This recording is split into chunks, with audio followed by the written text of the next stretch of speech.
High বন্ধুরা, আজ দেখো তোমাদের জন্য একটা রান্নার রেসিপি নিয়ে চলে এলাম। আগের দিনে কিছু ভাত রয়ে গেছিলো, সেটাকে এগ রাইস বানিয়ে ফেললাম। দেখো, প্রথমে ডিমগুলোকে জোড়ো জোড়ো করে ভাজা করে নিলাম।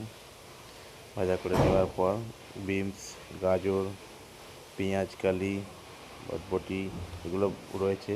বিনসটাকে হালকা করে নেড়ে চেড়ে ভেজে নিলাম। হালকা লো ফ্লেমে ভেজে নিয়ে গাজর, বিন কড়াই এগুলো ভেজে নিয়ে হালকা হালকা করে ভাজতে হবে। তারপরে দেখো, কালকে রয়ে যাওয়া ভাতটা, এরপরে ভাতটা দিয়ে চালটা, তারপরে নেড়ে চেড়ে ভালো করে দেখো। তারপরে স্বাদ মতো নুন দিয়ে দিতে হবে। স্বাদ মতো নুন, একটু গোলমরিচ গুঁড়ো দিয়ে একদম হালকা করে নেড়ে চেড়ে 5-7 মিনিট ধরে নেড়ে নাও। নাড়াচাড়ার পরে দেখো কত সুন্দর লাগবে। একদম সিম্পল রান্নাটা হয়েছে। দেখো কত সুন্দর লাগছে।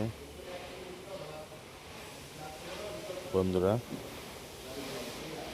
আমার এই ভিডিওটা ভালো লাগলে একটু চ্যানেলটা সাবস্ক্রাইব, লাইক করে দিও। দেখো হয়ে গেছে, পুরো রেডি। এবার নামিয়ে নেবো।